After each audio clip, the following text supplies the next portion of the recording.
नमस्कार, स्वागत है आपका हमारी खास पेशकश कमोडिटी फटाफट वीकेंड स्पेशल में, जहां हम आपको इस हफ्ते के बारे में तो बताएंगे ही कि कमोडिटी मार्केट में क्या कुछ हुआ है, और साथ ही आपको अगले हफ्ते की रणनीति भी बताएंगे। हमारे साथ 4 मेहमान आज होंगे जो आज आपकी मदद करने वाले हैं।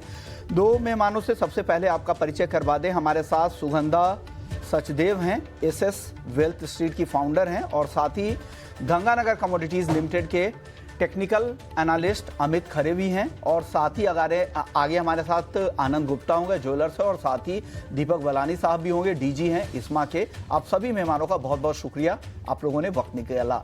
चलिए शुरुआत कर लेते हैं गोल्ड के साथ, क्योंकि गोल्ड के लिए अगर ये हफ्ता देखें तो मुनाफा वसूली भरा रहा है। हमने देखा 96,000 से फिसलकर सोना इस हफ्ते में 92 तक का भी निचला स्तर देखा, लेकिन वहां से थोड़ी रिकवरी जरूर दिखी। लेकिन अगला हफ्ता कैसा रहेगा, ये अहम सवाल है। आप बताइए सुगंधा जी, अगला हफ्ता गोल्ड के लिए कैसा रहने वाला है? क्या और कुछ करेक्शन की संभावना बन रही है क्या यहां से? Good evening Vishwamohan ji. First of all आपका बहुत बहुत धन्यवाद मुझे इस शो में इनवाइट करने के लिए। गोल्ड की बात करें तो इस साल ऑलरेडी हमने ऑलमोस्ट 27 पीक्स आते हुए देखे हैं प्राइसेस में, बट वही प्राइसेस अगर देखें तो 1 लाख मार्क पर एक रेजिस्टेंस फेस किया प्राइसेस ने, और वहीं से हमने एक कूल ऑफ आते हुए देखा है प्राइसेस में। इसका मेजर कारण रहा है कि जो टेंशंस थी यूएस और चाइना के बीच में वो काफी हद तक ईज हो रही है। इवन तो अभी भी ट्रम्प साहब की इराटिक पॉलिसीज की वजह से लोअर लेवल से गोल्ड को हमने काफी हद तक सपोर्ट आते हुए देखा, बट वहीं देखे जहां पहले ट्रम्प साहब ने ऑलमोस्ट 145% तक के टैरिफ्स इंपोज किए थे चाइना पे, उन्होंने ये बात कही है कि वो टैरिफ्स कम करने के लिए रेडी है। चाइना ने भी जो यूएस के गुड्स पर ऑलमोस्ट 125% टैरिफ्स लगाए थे, काफी सारे गुड्स को एग्जेम्प्ट कर दिया है। सो इसकी वजह से जो टेंशन थी वो काफी हद तक कम हो गई है। जापान, कोरिया और इंडिया के साथ भी ट्रेड डील होने के काफी ज्यादा चांसेस बढ़ गए हैं। सो जो नेगोशिएशंस चल रही है वो काफी प्रोग्रेस कर रही है, बट स्टिल इन टैरिफ्स का यूएस की इकोनॉमी पे काफी मेजर नेगेटिव इंपैक्ट देखने को मिला है। बिकॉज जो अभी फर्स्ट एस्टिमेट निकल के आए हैं यूएस की Q1 की ग्रोथ को लेके, वहां US economy has contracted by 0.3%, और वही इनिशियल जॉबलेस क्लेम्स भी बढ़ गए हैं। और ये मेजर कारण है जिसकी वजह से लोअर लेवल से गोल्ड के प्राइसेस को काफी हद तक सपोर्ट मिल रहा है। साथ ही साथ पीसी इंडेक्स की भी बात करें तो इट हैज ऑल्सो फॉलन, और अगर मंथ ऑन मंथ की बात करें तो कोर पीसी इंडेक्स में हमने कोई मेजर चेंज आते हुए नहीं देखा है। ये भी एक फैक्टर है जो काफी सपोर्टिव है। इससे काफी ज्यादा एक्सपेक्टेशंस बन जाती हैं कि फेड आगे रेट कट्स कर सकते हैं। सो ये मिले जुले फैक्टर्स हैं जिसकी वजह से लोअर लेवल से हम कुछ सपोर्ट आते हुए देख रहे हैं। अगर हम नाउ लेवल्स की बात करें तो 3200 पर आउंस मार्क एक स्ट्रॉन्ग सपोर्ट की तरह एक्ट कर रहा है। वहीं अगर हम डोमेस्टिक मार्केट में बात करें तो 91,700 लेवल्स बहुत स्ट्रॉन्ग सपोर्ट की तरह ऐड कर रहे हैं, और यहाँ से कुछ रिकवरी देखने को मिल सकती है। Even though I am not very bullish on gold from a positional perspective, but near term में मुझे लगता है ये तेजी कंटिन्यूड रह सकती है। बिकॉज जिस तरीके से यूएस की इकोनॉमी कुछ हद तक वीकनेस के साइन दिखा रही है, और अभी भी अनसर्टेनिटी टैरिफ को लेके बनी हुई है, ये फैक्टर्स कुछ हद तक गोल्ड को सपोर्ट करेंगे। इसके साथ साथ मैं एक और फैक्टर को हाईलाइट करना चाहूंगी। इंडियन रुपी ने जो जहां ऑलमोस्ट 87 के लेवल्स को टेस्ट किया था, वही हमने ब्रॉड एप्रिसिएशन आते हुए देखी है इंडियन रुपए में, और उसी वजह से गोल्ड के डोमेस्टिक प्राइसेस पर भी काफी दबाव देखने को मिला है। बट मुझे लगता है सेंट्रल बैंक की इंटरवेंशन रहेगी, यहाँ से आरबीआई यहाँ से कुछ हद तक डॉलर्स बाय कर सकता है, जिससे रुपी कुछ हद तक अपनी ट्रेजेक्टरी को रिवर्स कर सकता है। इसका कुछ हद तक सपोर्ट मिलेगा गोल्ड के डोमेस्टिक प्राइसेस को। सो यहाँ से मुझे लगता है कुछ हाल देखने को मिल सकता है प्राइसेस में। 96,500 से 98,000 तक के लेवल्स प्राइसेस दोबारा दिखा सकते हैं। सो डाउन साइड में मेरी बाइंग की एडवाइस रहेगी फॉर शॉर्ट टर्म पर्सपेक्टिव। मैं पोजिशनली अभी गोल्ड में बाइंग की एडवाइस नहीं दूंगी, ये शॉर्ट टर्म ट्रेडर्स के लिए ही रहेगा, keeping a strict stop loss below 91,700 odd levels. आप बताइए अमित जी, आपकी राय अगले हफ्ते के लिए। सुगंधा जी की कॉल तो आ गई है, उनको लग रहा है कि यहाँ पे खरीद कर जाना चाहिए गोल्ड को अगले हफ्ते के लिहाज से। आपकी राय क्या है, पोजिशनल नजरिया क्या है गोल्ड पर? ओवरऑल देखा जाए तो एक अच्छी अपॉर्चुनिटी जो है वापस फिर से गोल्ड की कीमतों में देखने को मिले। 99 के आसपास का हाई बनाया था, अभी 93,100 के आसपास के भाव है। तो जो इसका रिट्रेसमेंट देखा जाए तो ऑलरेडी 50% रिट्रेसमेंट जो है 86,000 से लेके 99 के बीच का हो चुका है। तो मेरे लगता है मौजूदा लेवल पे इसमें खरीदारी का ट्रेडर्स को करना चाहिए। शॉर्ट टर्म में या अगली वीक की मैं बात करूं तो 96,000 तक के टारगेट इसमें देखने को मिल सकते हैं। स्टॉप लॉस जो मेरा रहेगा वो 92,300 रुपए का है, मतलब आज का जो लो है उसके नीचे का स्टॉप लॉस लेके चले। मौजूदा भाव पे खरीदे 96,000 के टारगेट के लिए। 96,000 के टारगेट के लिए आपको यहाँ पर भी अमित जी की भी यहाँ पर खरीदारी की सलाह गोल्ड में आ रही है अगले हफ्ते के हिसाब से। चलिए अब बात कर लेते हैं शुगर की, फिर हम वापस से नॉन एग्री मार्केट की तरफ लौटेंगे और अपने दर्शकों के सवालों के जवाब भी देंगे। शुगर को लेकर पहली खबर तो ये है कि चीनी उत्पादन पर इस्मा की जो रिपोर्ट आई है उसके हिसाब से 30 अप्रैल तक करीब 257 लाख टन का उत्पादन रहा हो चुका है और देश भर में फिलहाल 19 चीनी मिलों में अभी भी काम चल रहा है। और साथ ही एक खबर है गन्ने की एफआरपी को लेकर जिसमें बढ़ोतरी हुई है, 15 रुपए प्रति क्विंटल की बढ़ोतरी यहां पर की गई है। और तीसरी खबर है शुगर कंट्रोल ऑर्डर को लेकर। तीनों खबरों पर बातचीत करने के लिए दीपक बालानी सर हैं हमारे साथ, डीजी हैं इस्मा के। सबसे पहले सर आपके उत्पादन की जो रिपोर्ट है उस पर बताइए, क्या रिपोर्ट है, अब तक क्या अपडेट्स हैं और आगे कितना और उत्पादन हो सकता है? क्या आपके जो लेटेस्ट नंबर थे क्या उससे ज्यादा भी उत्पादन की संभावना बन रही है क्या? नमस्कार विश्व मोहन जी। नमस्कार सर। कल तक का जो उत्पादन है शुगर का वो लगभग 257 लाख टन हो चुका है और 17 मिलें अभी भी ऑपरेशन हैं जिसमें 8 यूपी में हैं और ऐसी उम्मीद है कि लगभग 10 तारीख तक ये यूपी की मिलें चलेंगी और लगभग 258 लाख तक का प्रोडक्शन हो जाएगा। इसके अलावा जो हमारा एक स्पेशल सीजन होता है जिसमें कुछ मिलें जो हैं वो कर्नाटका और तमिलनाडु में फिर से शुरू होती हैं, उसमें लगभग 4-4.5 लाख टन का उत्पादन एडिशन होगा। तो हम ये मान के चल रहे हैं कि लगभग 262 या 263 लाख टन तक का उत्पादन हो जाएगा, जो कि हमारा रिवाइज एस्टिमेट था लगभग 264, उसके आसपास ही नजर आ रहा है कि उत्पादन उतना हो जाएगा। अब एक खबर है एफआरपी को लेकर, आप लोगों की कब से डिमांड रही है कि चीनी की मिनिमम सेलिंग प्राइस एमएसपी भी बढ़ाई जाए। 2019 से अब तक बढ़ी नहीं है और इस दौरान अगर देखें 2019 से अब तक एफआरपी में करीब 29% की बढ़ोतरी हो चुकी है। क्या अब उम्मीद कब तक पूरी होगी सर? देखिए विश्व मोहन जी, पहली बात तो जो सरकार ने एफआरपी रिवाइज किया है 340 से 355 रुपए पर क्विंटल, हम उसका स्वागत करते हैं और ये किसान के हित में लिया डिसीजन है और हम इसको पूरा सपोर्ट करते हैं, बहुत अप्रिशिएबल है।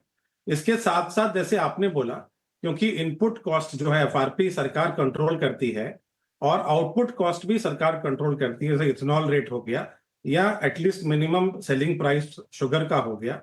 तो अगर आपने इनपुट प्राइस बढ़ाया है तो उसके साथ साथ जो अपना एमएसपी है और इथेनॉल रेट का रिवीजन भी बहुत इंपॉर्टेंट है।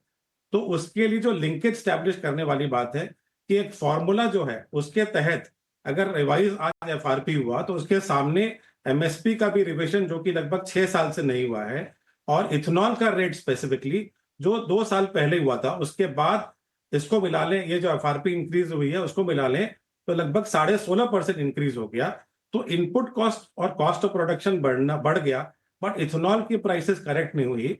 तो ये बहुत बड़ा मुद्दा है और आने वाले समय में हम सरकार से पूरी उम्मीद करते हैं कि एमएसपी को और इथेनॉल रेट को जो नई एफआरपी है उसके साथ लिंकेज फार्मूला के हिसाब से रिवाइज करेगी। करते हैं एक और की जो शुगर कंट्रोल ऑर्डर आया है, अब खांडसारी यूनिट पर भी रेगुलेशन बढ़ने वाला है, इस पर क्या अपडेट है? क्या इसका क्या असर होगा और सरकार ऐसा क्यों चाहती है? क्योंकि बहुत सारी खांडसारी ऐसी यूनिट है जिनको लगता है कि उन पर बेवजह सख्ती बढ़ेगी। आपका क्या कहना है सर इस पर? देखिए, ये शुगर कंट्रोल ऑर्डर के ऊपर लगभग पिछले साल से ही चर्चा चल रही थी और इस्मा ने सरकार के साथ काफी इस पे चर्चा की थी और हमने ये डिमांड किया था कि जो खांडसारी यूनिट जो 500 टीसीडी से ऊपर खांडसारी यूनिट हैं उसके ऊपर शुगर कंट्रोल ऑर्डर में उनको आना चाहिए, क्योंकि देखिए वो वहां पे एक एफआरपी नहीं देने की समस्या आ रही थी और कई जगह हमें कई कंप्लेंट्स भी आए थे। तो हमारा ये मानना था कि जो 500 टीसीडी से ऊपर जितने भी खांडसारी यूनिट हैं वो शुगर कंट्रोल ऑर्डर के तहत आए और किसानों को प्रॉपर एफआरपी पे की जाए, क्योंकि उसमें कई अननेसेसरी ड्रॉल हो रहा था, डाइवर्जन हो रहा था जो एक सही तरीके से नहीं हो रहा था और कहीं ना कहीं वो शुगर मिल्स को अफेक्ट कर रहा था। और आज के दिन भी अगर हम टोटल देखें लगभग 350 खांडसारी यूनिट है लगभग, और उनकी टोटल कैपेसिटी लगभग 90,000 टीसीडी है। और जो अभी सरकार ने कदम उठाया है, जो 500 टीसीडी के ऊपर जो शुगर कंट्रोल ऑर्डर में लाने की बात हुई है, उसमें लगभग 66 यूनिट्स जो हैं इसके अंदर आ जाएंगे, जिनकी टोटल कैपेसिटी लगभग 55,000 टीसीडी होगी। तो ये एक बहुत अच्छा कदम है और इससे पूरा सेक्टर जो है स्ट्रीमलाइन भी होगा। सर, अब आखिरी सवाल आपसे होगा खपत को लेकर, एक्सपोर्ट के लेटेस्ट नंबर को लेकर कि कितना कुछ एक्सपोर्ट कोटा के हिसाब से हुआ है। हालांकि पिछली बार भी आपसे बातचीत हुई थी, क्या लग रहा है सितंबर तक वो पूरा कोटे के हिसाब से एक्सपोर्ट हो पाएगा? और खपत को लेकर ताजा अपडेट्स क्या है सर? देखिए, एक्सपोर्ट को लेके जैसे मैंने पहले भी बोला था, लगभग 3-3.5 लाख तो फिजिकल एक्सपोर्ट हो गया है और 3 लाख के आसपास जो है वो कॉन्ट्रैक्ट्स हो गए हैं, तो 6.5 के आसपास हो गया है। और हमें उम्मीद है लगभग 9 लाख टन के आसपास एक्सपोर्ट हो जाएगा, क्योंकि सितंबर तक विंडो है। तो एक्सपोर्ट में ऐसा कोई बहुत बड़ा उसमें कोई चिंता की बात नहीं है। जहां तक खपत की बात है, अगर आप अभी तक का कोटा रिलीज देखेंगे, जो जून तक का मई तक का जो कोटा रिलीज हुआ है और आगे आने वाला जो 4 महीने में जो उम्मीद है, जो हमारा पहले का एस्टिमेट था, जो हम दिसंबर से बोलते आ रहे थे, क्योंकि हमने उसके ऊपर पूरी स्टडी की थी कि अगर हम कोटा देख लें अभी तक का और जो सेल हुआ है उसके सामने जो आगे 4 महीने में जो ट्रेंड आ रहा है, तो 280 लाख से ऊपर खपत होने की उम्मीद नहीं है। तो 280 लाख ही होगा।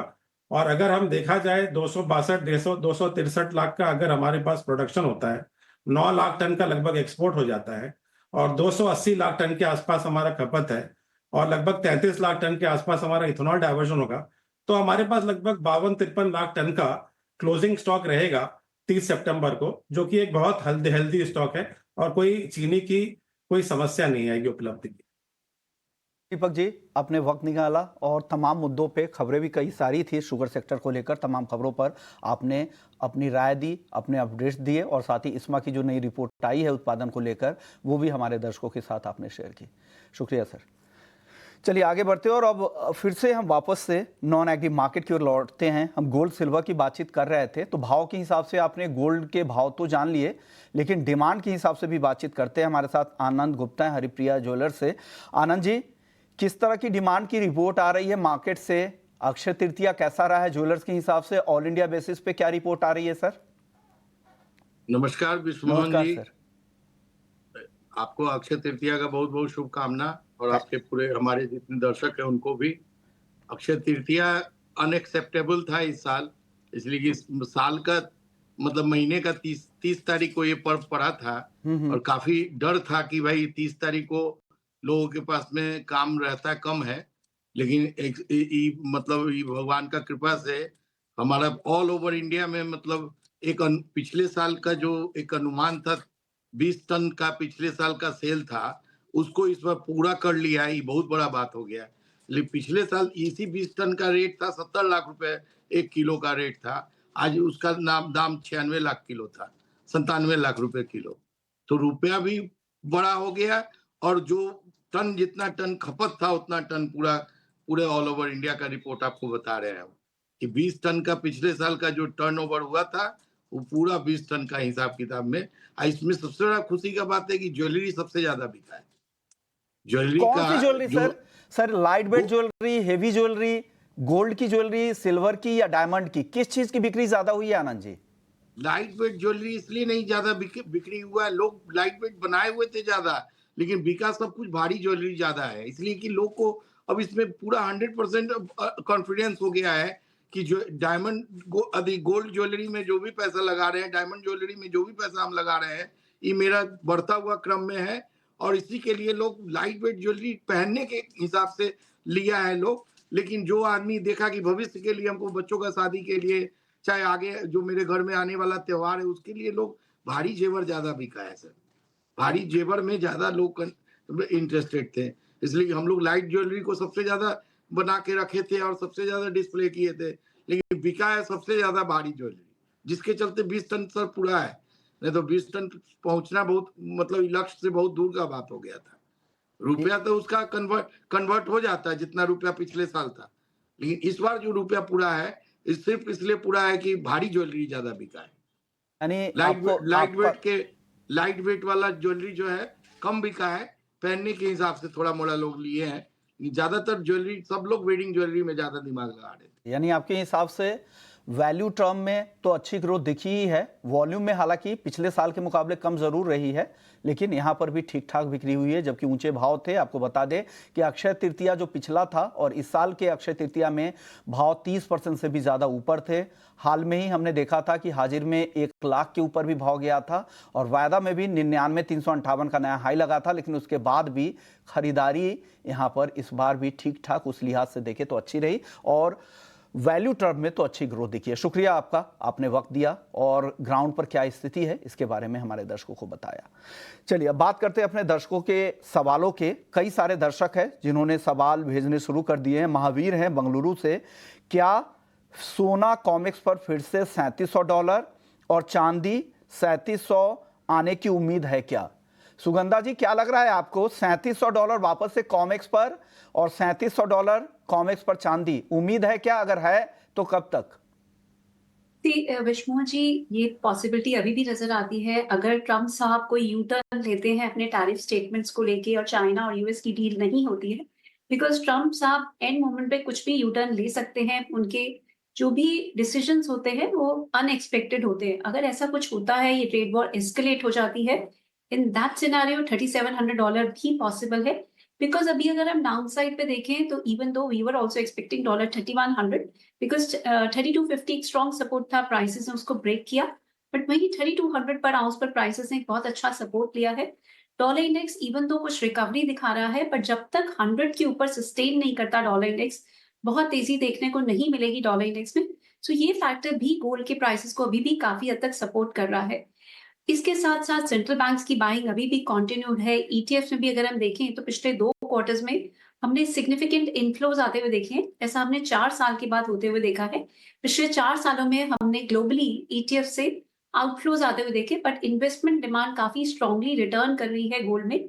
ये भी एक बहुत बड़ा फैक्टर है। और इसके साथ साथ डी डॉलराइजेशन का जो एक ट्रेंड चल रहा है, जिस तरीके से सेंट्रल बैंक्स अपने गोल्ड के रिजर्व्स को बढ़ा रहे हैं, अगर हम देखें तो यूएस और जर्मनी, फ्रांस, इटली, इनके रिजर्व्स गोल्ड के काफी हाई हैं। बट वहीं अगर हम इमर्जिंग मार्केट इकोनॉमीज की बात करें, इनके रिजर्व्स अभी भी 5 से 15% की रेंज में ही है।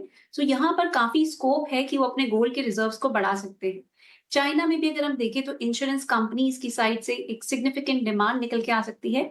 ऑलमोस्ट $27 बिलियन तक की एडिशनल डिमांड आने की एक्सपेक्टेशंस बनी हुई है। सो ये फैक्टर भी गोल्ड को काफी हद तक सपोर्ट कर रहा है। सो ओवरऑल बहुत सारे कैटलिस्ट है। इसके साथ साथ फेड की 7 मई की जो मीटिंग रहेगी वो भी काफी इंपॉर्टेंट रहेगी।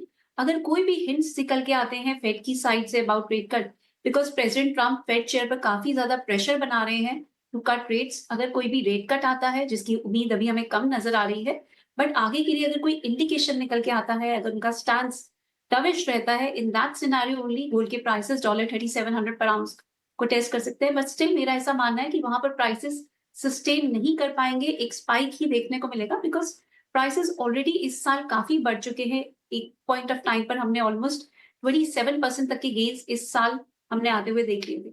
सो अभी मुझे लगता है थोड़ी नियर टर्म अपसाइड जरूर देखने को मिल सकती है, बट हायर लेवल्स पर प्राइसेस सस्टेन नहीं कर पाएंगे। वहीं अगर हम सिल्वर की बात करें तो यस, सिल्वर का आउटलुक मुझे अभी भी काफी बुलिश नजर आता है।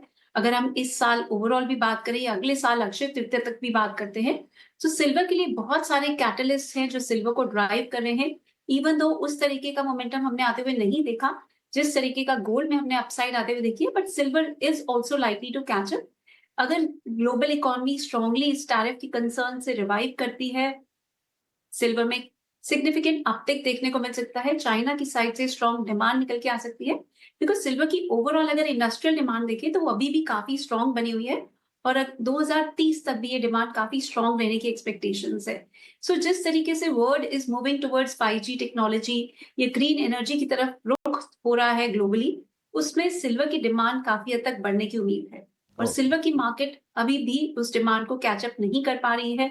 मार्केट में पिछले 4 सालों से डेफिसिट बना हुआ है, इस साल भी ये डेफिसिट कंटिन्यू रहने की उम्मीद है। सो ये ब्रॉड फंडामेंटल्स हैं जो सिल्वर के काफी सपोर्टिव है। बट वही अगर हम सिर्फ लेवल्स की बात करते हैं तो $36 पर आउंस इमीडिएट अगर हम देखें तो एक रेजिस्टेंस बना हुआ है। ये लेवल अगर ब्रेक हो जाता है तो सिग्निफिकेंट अपसाइड देखने को मिल सकती है। मैंने पहले भी आपके शो पे मेंटेन किया है, बट $36 पर हमें थोड़ी सी नजर रखनी होगी। ये लेवल ब्रेक होता है तभी एक सिग्निफिकेंट अपसाइड देखने को मिलेगी। चलिए, कई सारे दर्शक हैं, फटाफट से सवालों के जवाब ले लेते हैं ताकि ज़्यादा से ज़्यादा दर्शकों को कैटर कर सके हम।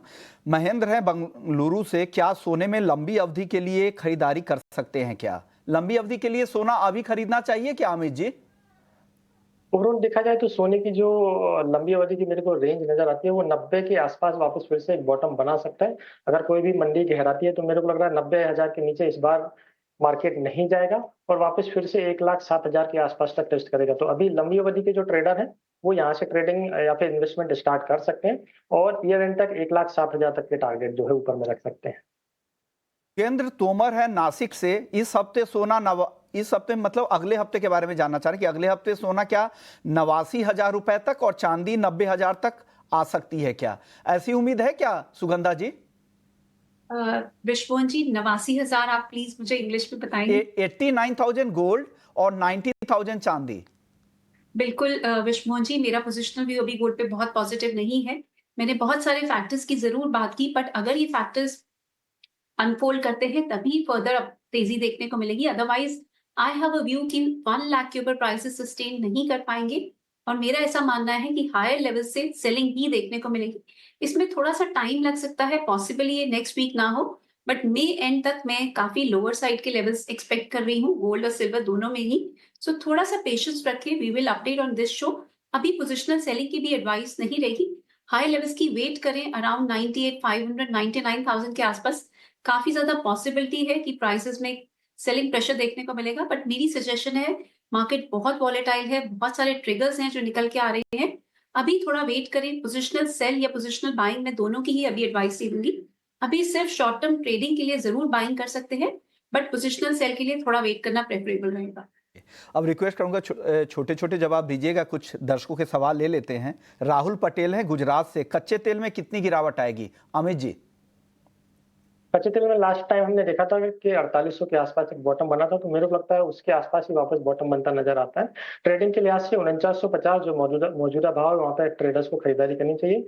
4870 रुपए का ट्रेडिंग का स्टॉप लॉस है, ऊपर में 5200 तक के टारगेट मेरे को लग रहा है नेक्स्ट वीक में देखने को मिल सकते हैं। अगले दर्शक है बाली कुमार है, कच्चे तेल में क्या स्ट्रेटजी अपनानी चाहिए? बाली जी का सवाल है, क्या स्ट्रेटजी होनी चाहिए कच्चे तेल में सुगंधा जी? मेरी भी ऑलमोस्ट अमित जी जैसी ही स्ट्रैटेजी रहेगी। प्राइसेस काफी ज्यादा ओवरसोल्ड हैं, इवन दो ब्रॉड ट्रेंड अभी भी नेगेटिव है, बिकॉज एक तरफ डिमांड डिस्ट्रक्शन हो रही है, ऊपर से ओपेक प्लस की साइड से सप्लाई बढ़ने की उम्मीद बनी हुई है। सो ये फैक्टर्स प्राइसेस को ओवरऑल प्रेशराइज कर रहे हैं, बट जिस तरीके से यूएस ने ईरान पे सैंक्शंस की बात की है, ये फैक्टर प्राइसेस को नियर टर्म में सपोर्ट कर सकता है। सो 4850 के आसपास बाइंग कर सकते हैं, 4720 का स्टॉप लॉस रहेगा, हाई साइड में 5280 तक के पोजिशनल टारगेट्स रहेंगे। शेख खाजा हैं, हल्दी 100 टन फिजिकल स्टॉक 13,500 के भाव पर खरीदारी की है, क्या करना चाहिए हल्दी में अमित जी? बिल्कुल होल्ड करना चाहिए, जल्दी वापस जो है 16,000 के आसपास के भाव देखने को मिलेंगे। 16,000 का प्राइस जैसे ही आता है तो 60 to 70% इनको मुनाफा बुक करना चाहिए। पेश सोनी है, चांदी में स्ट्रेटजी जानना चाह रहे हैं कि कैसे ट्रेड करना चाहिए। सुगंधा जी आप अपनी स्ट्रेटजी इनसे शेयर कर दीजिए अल्पेश जी से। विश्वमोहन जी आप क्वेश्चन रिपीट करेंगे, sorry there was some technical issue. Strategy जानना चाह रहे हैं कि क्या करना चाहिए, कैसे ट्रेड करें, क्या लेवल्स होंगे, टारगेट एसएल जानना चाह रहे हैं। सिल्वर में देखें तो 93,500 पे एक स्ट्रॉन्ग सपोर्ट बना हुआ है, सो 94,000 पे मेरी बाइंग की एडवाइस रहेगी। 92,700 की स्टॉप लॉस रहेंगे, हाई साइड में 97,500 के फर्स्ट टारगेट्स रहेंगे, देन 98,500 तक के लेवल्स भी आने वाले दिनों में देखने को मिल सकते हैं। एक और सवाल अरविंद जैन का चांदी पर है, सुगंधा जी आपसे ही मैं जवाब लेना चाह रहा हूं। चांदी जून वायदा इन्होंने 98,200 पे खरीदा है, अब क्या करना चाहिए? 98,200 की बाइंग है। तो विश्वमोहन जी मैं मानती हूँ कि इसको होल्ड किया जा सकता है। इंटरनेशनल मार्केट में 31.7 पर आउंस पर एक स्ट्रॉन्ग सपोर्ट है, वहीं अगर हम डोमेस्टिक मार्केट में देखें तो 92,700 से 93,000 ऑड लेवल्स पर एक स्ट्रॉन्ग सपोर्ट है। मेरी एडवाइस रहेगी 92,700 का क्लोजिंग बेसिस पे स्टॉप लॉस ले और होल्ड रख सकते हैं अपनी पोजीशन को। हाई साइड में इनको इनके प्राइसेस के आसपास जरूर मिल सकते हैं। तो मोदी हैं, जीरे में क्या करे, क्या रिपोर्ट है? अमित जी क्या रिपोर्ट है जीरे को लेकर, जीरे पर इनको राय दे दें। जीरा मई वायदा वापस फिर से बॉटम बनाता हुआ नजर आ रहा है, 22,000 के आसपास खरीदारी करें। अभी एक हफ्ते का टारगेट 23,000 रुपए का रहेगा, नीचे में स्टॉप लॉस 21,500 का मेंटेन करें।